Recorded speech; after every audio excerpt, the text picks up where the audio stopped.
Bizning birdan-bir qutulish yo'limiz islom haqiqat deb mustahkam turish faqat va faqat haqiqiy rostchil iymonga ega bo'lgan kishilar qila oladigan bir ish. Haqiqiy rostchil iymonga ega bo'lgan kishilar qila oladigan bir ish. Xatarni o'z ko'zi bilan ko'rsimi Alloh yo'lida payg'ambarimiz Muhammad alayhisalom elib kelgan bu din islom yo'lida jafodan qo'rqmaslik, xatarga oldini qila olish mana bu Hazrat Abu Bakr bo'lish. Xatarga oldini qila olish mana bu Hazrat Abu Bakr.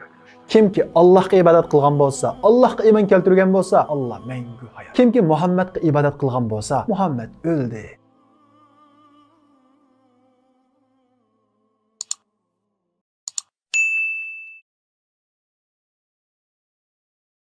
Biz bugün Peygamberimiz Muhammed Aleyhisselam'ın İslam'dan ilgirki ve İslam'dan keyinki dostu. Peygamberimiz Muhammed Aleyhisselam'a vahiy kelganda bütün kişiler Peygamberimiz Muhammed Aleyhisselam'ı inkar kılganda, Peygamberimizge işinip iman etkan müşrikler Peygamberimiz Muhammed Aleyhisselam'a zulüm kılganda, eziyet berganda, hiç kim Peygamberimiz Muhammed Aleyhisselam'ı qoğdaşqa cüret kılmaganda, Peygamberimiz Muhammed Aleyhisselam'ı qoğduğan, bütün hayatını, mal mülkini ve cenini İslam yoluga atıgan nesep alimi, mücahid, akıllık ticaretçi Peygamberimiz Muhammed Aleyhisselam'ın vafatıdan keyin Müslümanlara rehberlik kılgan Peygamberimiz Muhammed Aleyhisselam'ın birinci izbasarı, sahavetli birinci, amel ibadetli birinci, imanlı birinci, birincilerinin birincisi büyük sahabe Hazreti Ebu Bekir Siddiq radiyallahu anhu ile tanışıp çıkımız. Hazreti Ebu Bekir Siddiq'ın asl ismi Abdullah ibn Abi Quhafa bulup Ebu Bekir degen kunyeti ile meşhur bolgan. Ebu Bekir aynı devirde bir ticaretçi ve nesep alimi idi. Ebu Bekir'nin Peygamberimiz Muhammed Aleyhisselam bilen bo'lgan do'stligi Peygamberimiz Muhammed Aleyhisselam'a vahiy kelishdan 20 yıl burun başlangan. Yani Peygamberimiz Muhammed Aleyhisselam'a vahiy kelishdan 20 yıl burun mazlumlarga yordam berish uchun echilgan xayriyat uyushmasi degan bu yig'inda Peygamberimiz Muhammed Aleyhisselam Hazreti Abu Bakr bilan uchrashib, tunishgan ve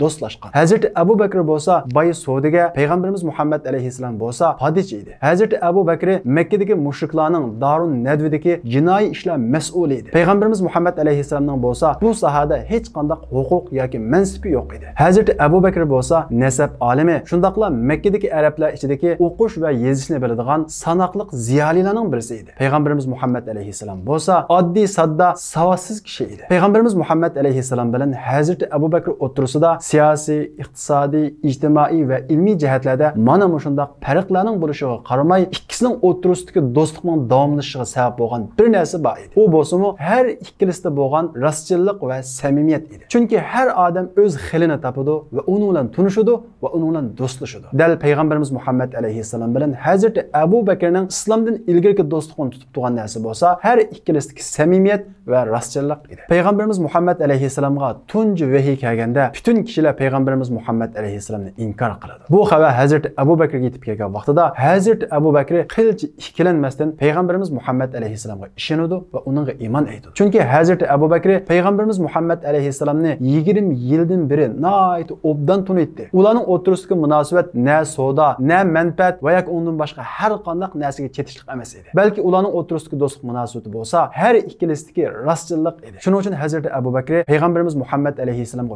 vahiy kelganlik xabar yetib kelganda Muhammed asla yolg'on aytmaydi, u rost aytadi. Uni vahiy kelgan bo'lsa, Alloh taolo uni payg'ambarlikka tanlabdi deb hech ikkilanmasdan iymon aytadi. Shundaqla Peygamberimiz Muhammed Aleyhisselam elib kelgan bu davoni haqiqiy rost dava deb ishonadi. Halbuki bu vaqt, ya'ni islomning tunji boshlanishi Peygamberimiz Muhammed Aleyhisselamga tunji vahiy kelgan vaqtlar bo'lsa, islomning eng ojiz vaqti edi. Ya'ni Peygamberimiz Muhammed Aleyhisselamga ne yurt cho'nglari, ne Mekkening mansabdorlari ishonmagan edi, inkor qilgan edi. Bundaq vaqtda Peygamberimiz Muhammed Aleyhisselamga ishonib, uning yenidan o'rin elish, uning davosi uchun jinini, melni atash deganlik, xatarga oldini qilish, Peygamberimiz Muhammed Aleyhisselam uchirgan zulmga, aziyatlarga sherik bo'lish, iymoni uchun to'xtamay badal to'lash deganlik edi. Islom kuchlangan vaqtida, hurmatga sazovor bo'lgan vaqtida nurg'un odam ixtiyoriy yoki majburiy holda yoki jamiyatning ta'siri tufayli iymon aytadi, musulmon bo'ladi. Hojilarning inovat ko'tarilgan vaqtida hamma odam haj qiladi, ammo islom xonuklashgan vaqtida, musulmonlar keyniga chekingan vaqtida,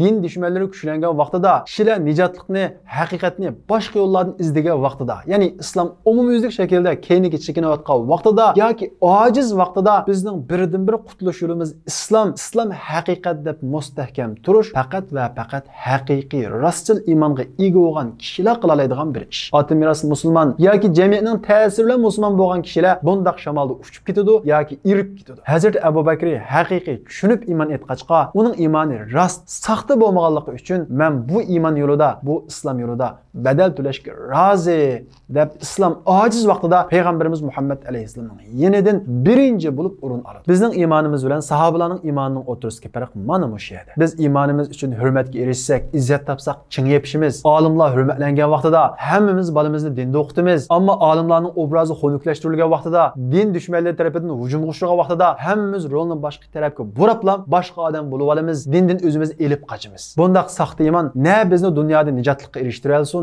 ne oxiratda bizni do'zax azobidan qutuldira olsin. Bu faqat o'zimizni aldashdan iborat xolos. Amaliyotda oltinning saxtasi o'tni tovlanish orqali ayrilgandek, bir odamning iymonining saxtasi yoki bir odamning musulmonligining yolg'on yoki rostligi musulmonlarga musibat kelganda islom ojizlashgan vaqtida haqiqiy ayriladi. Hazrat Abu Bakr islomning halovatini hech qanday ko'rmay turib, iymon etsila payg'ambarimiz uchragan zulmlarga uchraydiganligini ko'zi ko'rib turib, tijoratim qanday bo'lar, bundan keyingi hayotim qanday bo'lar demasdan Muhammad elib kelgan din mening abadiy hayotimga munosabatlik dinken, tijoratimdan ziyon tolsammi, bu dunyodagi hayotimdan ziyon tolsammi, men abadiy hayotimni qutuldiray, chunki men o'lib ketaman. Bu hayot vaqtlik hayot, abadiy hayot bo'lsa mening mangulik hayotim deb vaqtlik bu dunyo hayotini abadiy hayotiga tegishdi. Mana bu haqiqiy aqlliq tijoratchining bir qildigan ishi. Chunki aqlliq tijoratchi vaqtlik hayotini abadiy hayotiga tegishidi, hargizmi abadiy hayotini, cheksiz hayotini vaqtlik hayotiga tegishmaydi. Darvaqa Hazrat Abu Bakr Siddiq iymon etgan kunidan boshlab payg'ambarimiz Muhammad alayhisalom uchragan zulmlarga tang shirik bo'ladi. Bir kuni mushuklar payg'ambarimiz Muhammad alayhisalomni qandoq yo'qotish haqida paranglashib o'tirgan vaqtida payg'ambarimiz Muhammad alayhisalom ular paranglashayotgan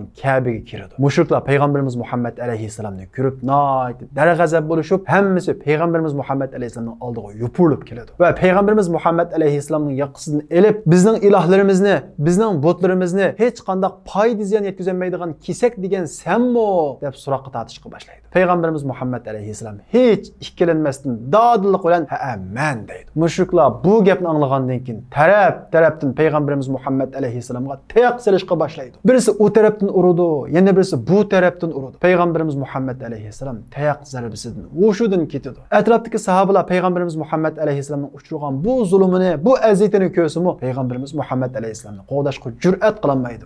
Mushu paytda Iroqdan Hazrat Abu Bakr to'nlari shamolda uchgan holda yuqur ovozda to'lab, ey xaloyiq, voy istislarga, bir odam Rabbim Alloh deganlik uchun uni o'ltiramsizlar, voy sizlarning holinglarga degan uchun yugurib kelib, mushriklarning orasidan bo'sab kirib payg'ambarimiz Muhammad alayhisalomga o'zini otadi. Badani bilan payg'ambarimiz Muhammad alayhisalomga qalqon bo'ladi. Shundaqla payg'ambarimiz Muhammad alayhisalomni mushriklarning orasidan qutuldirib elib chiqmoqchi bo'ladi. Mushriklar payg'ambarimiz Muhammad alayhisalomni qo'yib Hazrat Abu Bakrni urushga boshlaydi. Her tarafdan mushriklar qo'l soladi. Hazrat Abu Bakrning yuz ko'zlari, boshlari qonga melinib ketadi. Ibn Qam'a degan bir mushrik Hazrat Abu Bakrning yuziga oyog'i bilan to'xtamay dassaydi. Hazrat Abu Bakrning yuzi buni nada, ig'zi nada, tunug'li bo'lmaydigan darajada qonga buyilib ketadi va o'lib qolg'ili tas qoladi. Hushidan ketdi. Mush vaqtda Hazrat Abu Bakrning jamiyatidan bir kishilar kelib, Hazrat Abu Bakrni qutuldirib oladi va Hazrat Abu Bakrni hushsiz holda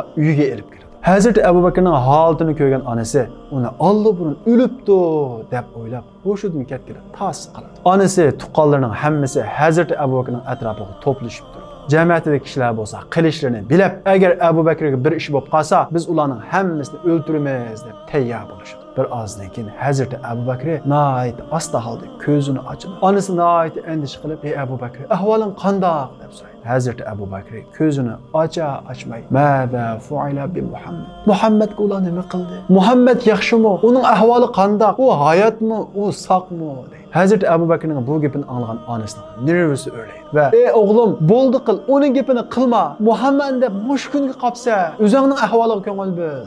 Çünkü bu vaqtda Hazrat Abu Bakrning onasi texan musulmon bo'lmagan edi. Hazrat Abu Bakr Alloh bilan qasam, Muhammadning ahvolini bilmaguncha, uni o'z ko'zim bilan ko'rmaguncha bir luqma tomoq yemayman, suvmi ichmayman deb qasam qildi. Hazreti Abu Bakrning keskin irodasini ko'rgan onasi va tuqqanlari Hazreti Abu Bakrni yuyilib payg'ambarimiz Muhammad alayhisolamning qishig'iga olib boradi. Payg'ambarimiz Muhammad alayhisolam Hazreti Abu Bakrning holini ko'rib, o'zini tutolmay ko'zlaridan taram-taram yosh oqadi va yig'lab ketadi. Va Hazreti Abu Bakrning qishig'iga kelib, uni quchoqlab bag'riga bosadi. Yuz ko'zlarini kiyimlari bilan suritadi va "Ey Abu Bakr, ahvoling qandoq?" deydi. Hazreti Abu Bakr bo'lsa, payg'ambarimiz Muhammad alayhisolamning sog' salomat ekanligini ko'rib, uningdagi og'riq azobining hammasi yo'qolib ketadi. Va u payg'ambarimiz Muhammad alayhisolamga "Ey Allohning elchisi, sizlar ansirmisizlar? Mening ahvolim nihoyat yaxshi" deydi. Hazreti Abu Bakr bo'lish degan ma'no jafo tortmaydigan, zulmga uchmaydigan, hech qanday qiyinchilik kelmaydigan, jon ketmaydigan, mol ketmaydigan yerda musulmon bo'lish aslo Hazreti Abu Bakr bo'lish emas.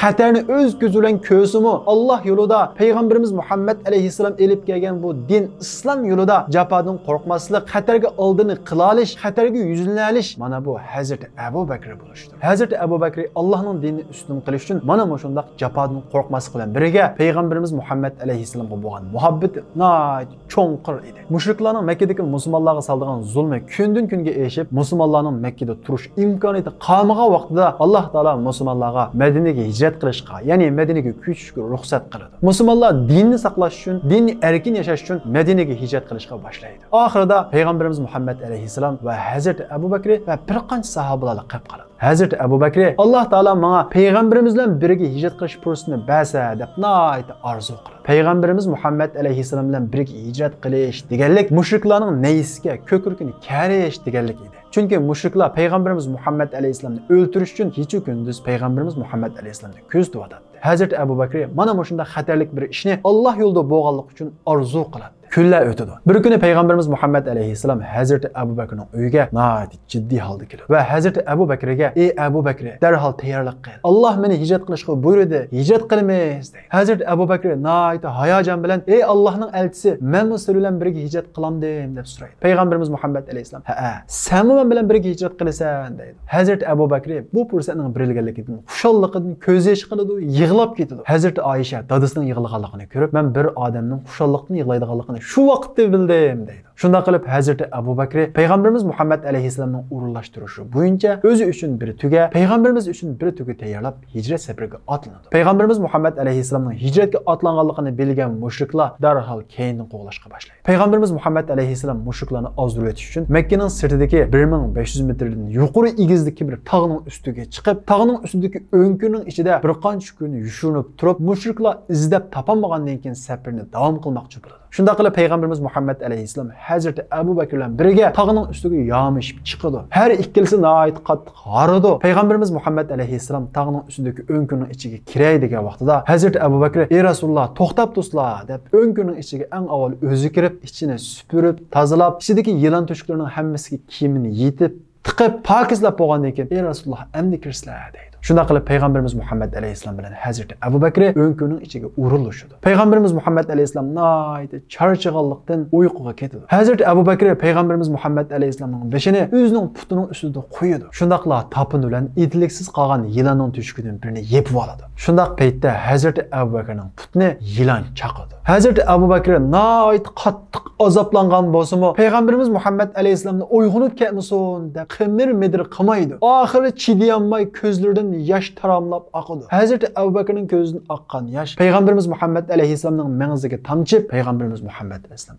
uyg'onib ketadi. Va "Ey Abu Bakr, sana nima bo'ldi?" deydi. Hazrati Abu Bakr "Ey Rasululloh, putimni yilon chaqib oldi" deydi. Payg'ambarimiz Muhammad alayhisalom oyat o'qib, uning putga yurib qo'ydi. Shu vaqtda uning putining og'rish azobi to'xtaydi. Shunda qilib mushriklarni ozdirib o'tgandan keyin payg'ambarimiz Muhammad alayhisalom va Hazrati Abu Bakr hijrat safarini davom qiladi. Hazrati Abu Bakr payg'ambarimiz Muhammad alayhisalomning birdam oldida, birdam keyinda, birdam o'ngda, birdam solda mangadi. Payg'ambarimiz Muhammad alayhisalom "Ey Abu Bakr, sana nima bo'ldi? Hele oldimda, hele keynimda, hele o'ng tarafimda, hele sol tarafimda mangasa, nimishqa bundoq mangasa" deydi. Hazrati Abu Bakr "Ey Rasululloh, men sening oldingda mangsam, xuddi mushriklar sana keyin tarafingdan hujum qildigandek tuyg'u bilan keyinga o'taman. Keyinda mangan vaqtimda mushriklar xuddi sana o'ng tarafingdan hujum qildigandek bir tuyg'u paydo bo'ldi. O'ng tarafingga o'taman. O'ng tarafingda mangan vaqtimda xuddi sol tarafingdan hujum qilib qolamiki degan tuyg'u bilan sol tarafingga o'taman. Mushundaq andisha bilan atrofingni aylanib yuraman" deydi. Payg'ambarimiz Muhammad alayhisalom "Ey Abu Bakr, sen man kelgan aziyatni, man kelgan ziyonkashlikning o'zingga kelib qilishini orzu qilamsa, ya'ni meni shu darajada qo'g'damsa, shu darajada himoya qilamsa" deydi. Hazreti Abu Bakr, ey Rasulullah, sana kelgan har qanday bir aziyatning menga kelishini arzu qilaman. Chunki sana bir ish bo'lib qolsa, bir butun ummat, bir butun musulmonlar ziyon tortadi. Ya'ni sen insoniyatni to'g'ri yo'lga yetaklash uchun kelgan bir payg'ambar, seni qo'g'dishim kerak. Sen saqlasang, nurg'un insonlar Allohning azobidan saqlanib qoladi, haqiqatni tepib oladi, jannatga kirib oladi. Ammo sana bir ish bo'lib qolsa, nurg'un kishilar ziyon tortadi, to'g'ri yo'lni topolmaydi. Ammo menga bir ish bo'lib qolsa, faqat bir kishiliklam ish bo'ladi deydi. Hazreti Abu Bakrning bu fikridan bizmi Hazreti Abu Bakrga qarzdor. Chunki Hazreti Abu Bakr faqat o'zini o'ylamadi. Ondan keyin keladigan, hatto bugunimiz qadar bo'lgan insoniyatlarning hammasini o'yladi. Shuning uchun Hazreti Abu Bakrga faqat bizlar emas, haqiqatga talpingan har bir inson qarzdor. Chunki Hazreti Abu Bakr butun insoniyatning g'amini yedi. Butun insoniyatning jahannam o'tidan saqlanishini arzu qildi, jannatga kirishini umid qildi. U yüzden payg'ambarimiz Muhammad alayhisalomga qalqon bo'ldi, uni qo'g'didi, uning keldigan o'qiyaning o'ziga kirishini umid qildi. Mana bu Hazreti Abu Bakr bo'lishdi. Bir butun insoniyatning o'tdan qutulishini o'ylash, bir butun insoniyatning abadiy hayotini qo'lga keltirishni o'ylash, bir butun insoniyatning abadiy baxtini qo'lga keltirishni o'ylash Abu Bakr bo'lishdi. Shunda qilib payg'ambarimiz Muhammad alayhisalom va Hazreti Abu Bakr hijrat safarini davom qiladi. Yo'lda ilib olgan suluri tugaydi. Payg'ambarimiz Muhammad alayhisalom va Hazreti Abu Bakr nihoyat qattiq usab ketadi. Hazreti Abu Bakr payg'ambarimiz Muhammad alayhisalomga choponini sepirib, "Ey Rasululloh, sizlar mushada o'ltirib tursizlar. Men atrofni bir ko'zitib kelay. Biror podachi yoki birasi bormi?" deb payg'ambarimiz Muhammad alayhisalomga to'nini sepirib, atrofni suv izlab mangdi. Yiroqdan bir podachini ko'rdi va uning qishig'i berib, uning qo'yini sut sog'di. Hazreti Abu Bakr nihoyat qattiq usab chanqib ketgan bo'lsa-mu, payg'ambarimiz ichmoqchi, men ichmayman deb sutni eng avval payg'ambarimiz Muhammad alayhisalomning qishig'iga ilib keladi. Payg'ambarimiz Muhammad alayhisalom sutni qanib ichadi. Hazreti Abu Bakr payg'ambarimiz Muhammad alayhisalomning sutini nihoyat qanib ichib, uningdagi ussizlikning ketganligini ko'rib, o'zidagi ussizlikning ketganligini his qiladi. Mana bu muhabbat. Bu sevgini, bu payg'ambarga bo'lgan muhabbatni til bilan ifodalagila bo'lmaydi. Hazreti Abu Bakr Allah va uning payg'ambariga bo'lgan taslimiyatda, ya'ni bo'ysunishda birinchi. Allah va uning payg'ambari bir so'zni degan bo'lsa, o so'z uning aqliga zid bo'lsa-mu, Allah dedimi, payg'ambar dedimi, u chuqum bo'ladi, u rost, u dunyo qonuniga zid bo'lsin yoki mening aqlimdan o'tmasin, u chuqum rost deb to'liq bo'ysunadi. Masalan Allah Taala Alif Lam Mim g'ulibatir Rum fi adnal ardi va hum min ba'di g'alabihim saghlibun. Rumlar mag'lub bo'ldi, lekin ular pat yaqinda g'alaba qiladi degan bu oyat tushgan vaqtida mushriklar nihoyat xushal bo'lib ketdi. Chunki Rimlar bilan Farislarning o'rtasida yaqinda bir urush bo'lib, bu urushda Rimlar nihoyat og'ir talafotga uchragan, hatto yo'qolish girdobiga birib qolgan. Ammo Farislar bo'lsa nihoyat kuchlanib ketgan. Ammo oyat bo'lsa bu reallikqa zid holda pat yaqinda, ya'ni bir qancha yil ichida Rimlar g'alaba qiladi deb tushgan edi. Ya'ni reallikqa qaramoqqa zid edi. Shuning uchun mushriklar endi Muhammadning yolg'onchi ekanligini isbotlaymiz yoki uni yolg'onchiga chiqaramiz. Chunki Rimlar yo'qolay deb qoldi. Oyatda bo'lsa Rimlar g'alaba qiladi dedi. Yana kelib vaqt belgiladi. Ya'ni bir qancha yil dedi. Pat yaqinda agar Rimlar g'alaba qilmasa, Qur'onni yolg'on deymiz, Muhammadni yolg'onchi deymiz deb nihoyat xushal bo'lib ketadi. Ammo Hazreti Abu Bakr bo'lsa, Rimlarni Alloh taolo g'alaba qiladi dedi-mi? Garchi ular yo'qolish girdobiga berib qolgan bo'lsa-mu, reallikqa, dunyo qonuniyatiga zid bo'lsa-mu, Alloh g'alaba qiladi degan bo'lsa, cho'qim g'alaba qiladi deydi. Ubay ibn Xalaf, "Ey Abu Bakr, unda qolsa biz 10 tugidan tikshaylik. Agar 3 yil ichida Rimlar g'alaba qilsa, men sen 10 tugi beray. Agar g'alaba qilinmasa yoki urush bo'lmasa,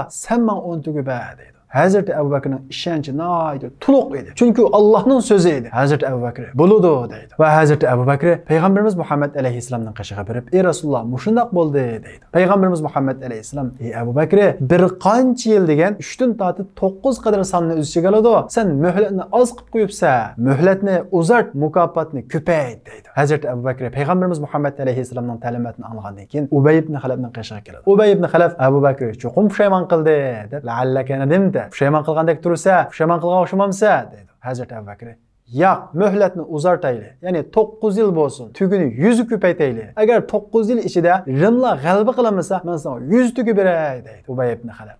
"Bo'ladi, 9 yil bo'lsin" deydi. Chunki Rimlar shu darajada ojizlashib ketganki, 9 yil ichida bosh ko'tarib Farislar ustidan g'alaba qilishi nihoyat aqlga uyg'un bo'lmagan bir ish edi. Shuning uchun Ubay ibn Xalaf "Bo'ladi" deb qo'shildi. Shunda qilib vaqt o'tdi. Saq 7 yil o'tgandan keyin Farislarning ichida taxtalish kurushi yuz berib, parchalanib, ojizlashdi va bu vaqtda Rimlar qaytadan bosh ko'tarib, Farislar bilan Rimlar o'rtasida urush yuz berdi. Va darvaqa Qur'oni Karimda xabar berilgandek, Rimlar Farislarning ustidan g'alaba qildi. Shunda qilib Allohning yana bir mo'jizasi maydonga keladi. Mana bu reallikqa, aqlga va dunyo qonuniyatiga zid bo'lsa-mu, Allohning so'zimi, Allohning payg'ambarining so'zimi u cho'qim bo'ladi deb jazmiyat bilan ishonish haqiqiy musulmon bo'lish Hazrati Abu Bakr bo'lishdir. Qaramoqqa hozir bizning dushmanimiz nihoyat kuchli. Biz bo'lsak nihoyat ojiz, to'xtamay yo'qolib ketyapmiz. Lekin biz shuningga ishonishimiz kerakki, iymonimiz bilan mustahkam turadi ekanmiz. Qo'limizdan keladigan majburiyatlarni ado qildi ekanmiz. Biz cho'qim g'alaba qilamiz. Ojiz bo'lsakmi, qaramoqqa yo'qolib ketayotgandek, erib ketayotgandek ko'rinsakmi, biz yuqorqi ikki shartni urindisaqla cho'qim g'alaba qilamiz. Chunki Alloh taolo Qur'on Karimda va kana haqqan alayna nasrul mu'minin, bizning mu'minlarga yordam berish haqqimiz bor, cho'qim haqiqat deydi. Shuning uchun biz Allohning so'ziga, Allohning yordam va'dasiga xuddi Hazrat Abu Bakrga o'xshash aqlimizgami, hozirgi reallikmi, dunyo qonuniyatiga uyg'un bo'lmasimi, zid bo'lsimi, cho'qim bo'ladi deb shaksiz ishonishimiz kerak. Mana bu ishonish, mana bu iymon Hazrat Abu Bakr bo'lishdir. Buningga o'xshash voqealikdan birisi Makkada yuz berdi. Ya'ni payg'ambarimiz Muhammad alayhisalomni bir kechining ichida nihoyat oz vaqt ichida Alloh taolo Masjid al-Aqsoga sayr qildirib, ya'ni Masjid al-Aqsoga elib berib, u yerdan osmonga elib chiqib, barzax hayotidagi hayotlarni payg'ambarimiz Muhammad alayhisalomga ko'rsatdi, jannatni ko'rsatdi, do'zaxni ko'rsatdi. Va payg'ambarimiz Muhammad alayhisalom shu vaqtda, ya'ni shu kechida qaytib keldi. Payg'ambarimiz Muhammad alayhisalom deganda bo'lgan ishlarni musulmonlarga aytdi. Mushriklar buningdan xabar topib payg'ambarimiz Muhammad alayhisalomni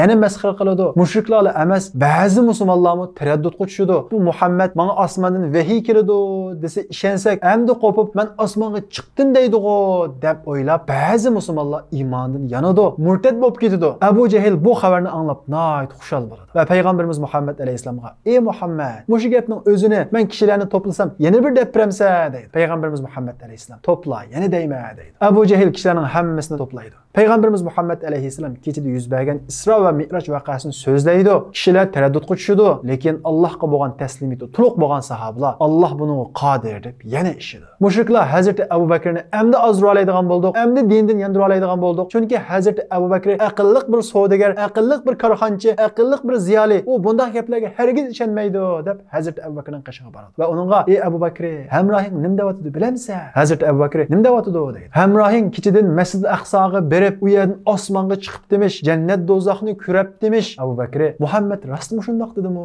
deydi. Mushriklar: "Endi Abu Bakr dindan yanadigan bo'ldi. Abu Bakr dindan yansa nurg'un odam dindan yanadi" deb, "Ha, Muhammad mushundaq dedi" deydi. Hazrati Abu Bakr: "Agar Muhammad mushundaq degan bo'lsa, u rost debdi" deydi. Mushriklar hayron qoladi. "Ey Abu Bakr, sen bir aqlli odam, osmonga chiqding desa qandoq ishonasa" deydi. Hazrati Abu Bakr: "Men Muhammadga kunda osmondan vahiy tushadiganligiga ishonsam, uning osmonga chiqadiganligiga nima ish ishonmayman? Buning o'tirsin nima farq bor?" deydi. Mushriklar yana mat bo'ladi. Demak, Hazrati Abu Bakrdagi iymon, Hazrati Abu Bakrdagi taslimiyat undaq oti miros iymon yoki jamiyatning ta'siridan bo'lgan iymon emas edi. Haqiqiy, rost va samimiy iymon edi. Bugun kunimizda nurg'ulg'an o'zini zirak, aqlliq chaqlaydigan kishilar borki, ular Alloh va uning payg'ambarining so'zini bu reallikqa uyg'un emas, mantiqliq emas, dunyo qonuniyatiga uyg'un emas, bundaq bo'lishi mumkin emas deb o'zining qushqochlik mingisi bilan koinotning yaratquchisining so'zini va koinotning butun dunyoning, olamlarning yaratquchisining elchisining so'zini o'zining aqli bilan rad qiladigan, bundaq o'zini aqlliq chaqlaydigan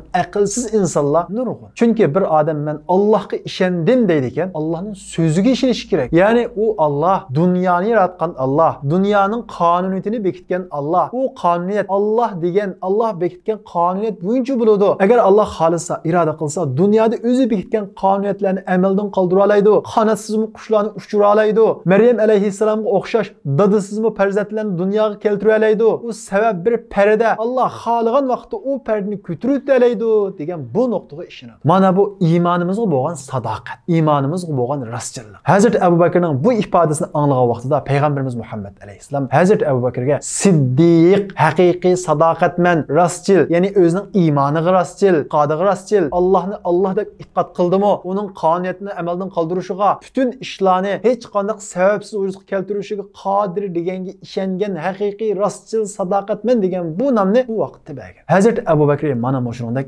iymonda va iymonga bo'lgan sadoqatdami birinchi bo'lib qolmay, xayr saxovatdami birinchi edi. Payg'ambarimiz Muhammad alayhisalom Tabuk urushi uchun iona to'playdi. Hazrati Umar: "Men mushu ishda bo'lsam-u Hazrati Abu Bakrning oldiga bir chiqib baqay, birinchi bir bo'lib baqay" deb uydagi mol dunyosining hammasining yerimini payg'ambarimiz Muhammad alayhisalomning qishig'iga elib kelib, urush uchun iona qiladi. Va ko'nglida hamda mush ishda men Hazrati Abu Bakrning oldiga chiqib ketaman deb o'ylaydi. Hazrat Umar payg'ambarimiz Muhammad alayhissalomning qishidan ayrılmay Hazrat Abu Bakr iona qildigan mol dunyosini elib keladi. Payg'ambarimiz Muhammad alayhissalom Hazrat Abu Bakrning elib kelgan mol dunyosiga qarab, "Ey Abu Bakr, oilangga nima qoldirding?" deb so'raydi. Hazrat Abu Bakr oilamdagilarga Alloh va Allohning payg'ambarini qoldirdim deydi. Hazrat Umar bu gapni anglab, "Ey Abu Bakr, men sening oldingga o'tolmaydi ekanman" deydi.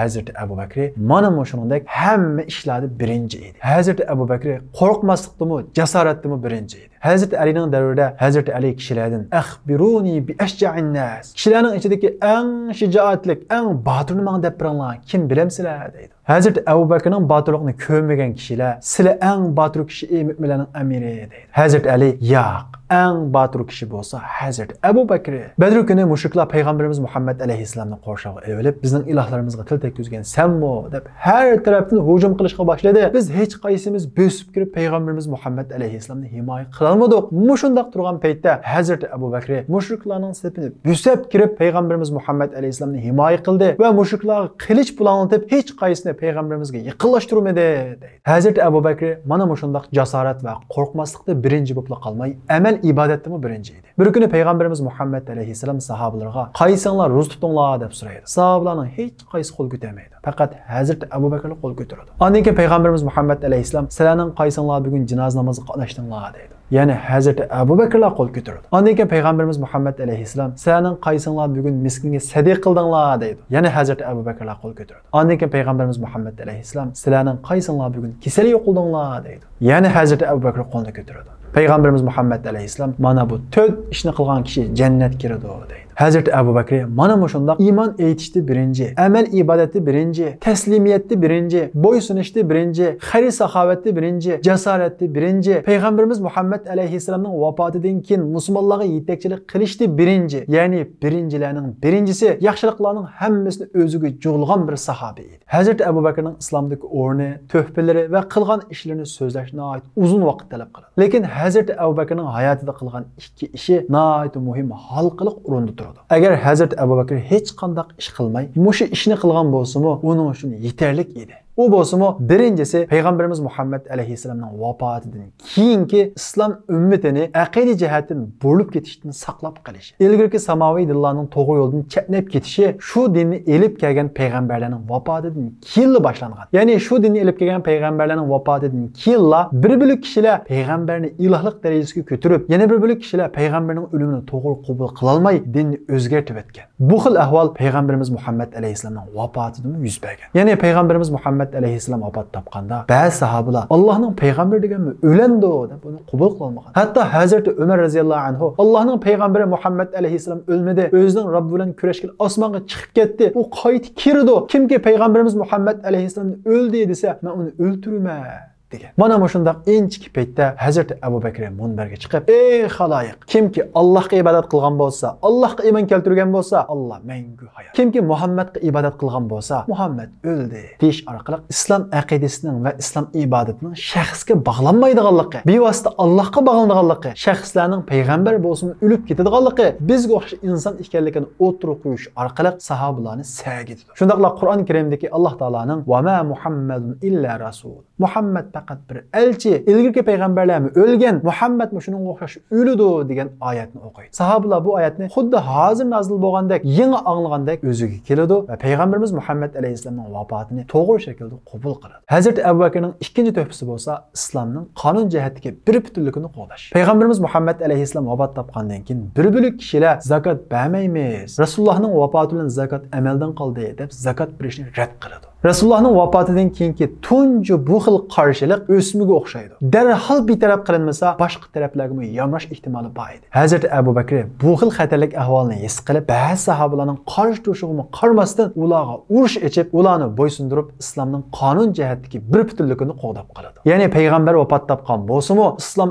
aqida jihatda sog'lom mangadi va islom qonun jihatda bir butun mangadi. Va islom aqidasining payg'ambarimizning vafotidan keyin sog'lom holda davom qilganligi va islom prinsiplari Bekir'nin Peygamberimizin vafatıdan keyinmi parçalanmaydiganligi, o'zgartirilmaydiganligi, rad qilinmaydiganligi, bir bütün ma'nodaganligini jahon musulmonlariga jakalaydi. Hazrat Abu Bakrning mana shunday yiroq ko'rligi va sezgirligi bilan islom payg'ambarimiz Muhammad alayhissalomning vafotidan keyinmi aqida jihatda va qonun prinsip jihatda davolg'ishdan saq salomat o'tib oladi. Hazrat Abu Bakr erlar ichidan payg'ambarimiz Muhammad alayhissalomga iymon etgan tunji kishi bo'lib, payg'ambarimiz Muhammad alayhissalomning 23 yillik hayotining hammasiga shohid. Payg'ambarimiz Muhammad alayhissalom qatnashgan jihatlarning hammasiga qatnashgan. Shundaqla payg'ambarimiz Muhammad alayhissalomning vafotidan keyin payg'ambarimiz Muhammad alayhissalomning tunji o'rin bosari, iz bosari bo'lib musulmonlarga yetakchilik qiladi. Hazrat Abu Bakrning xilofat davri, ya'ni payg'ambarimiz Muhammad alayhissalomdan keyingi o'rin bosarlik davri 2 yil 3 oy davomlashgan bo'lib, bu qisqagina vaqt ichida Hazrat Abu Bakr dindan yongan murtadlarga qarshi urush ilib boradi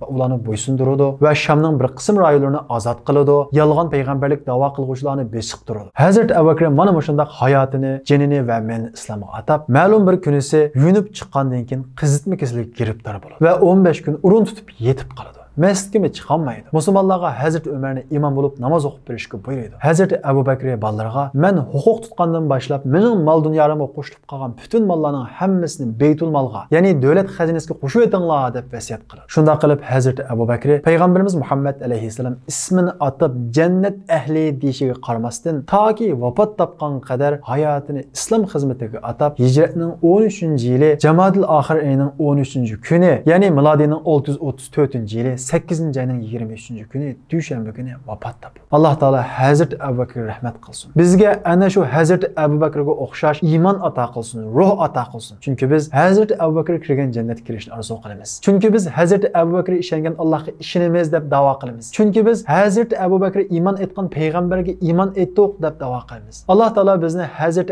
Abu Bakrdek yashashga nasib qilsin. Hazrat Abu Bakrdagi qo'rqmaslik, jasorat va xayr saxovatni bizga ato qilsin. Alloh taolo bizni Hazrat Abu Bakr bilan birga jannatga birga qilsin. Shunda qilib musulmonlar payg'ambarimiz Muhammad alayhissalomning tunji izbasarini yo'qotgandan keyin o'ziga ikkinchi izbasar saylaydi. U bo'lsa-mu adolat obidisi Hazrat Umar. Hazrat Umar qancha yil o'rinbosari bo'ldi? Uning hayotida qanday ishlar bo'ldi? Hazrat Umar nima uchun adolat obidisi, adolat namunasi deb ataldi? Bu haqda kitoblarga qiziqsanglar, diqqatinglar kelarki darsimizda bo'lsin. Sahobalar izidin, chaqnagan izzat nuri, o'tgani siqin idin, haq islomning tulquli.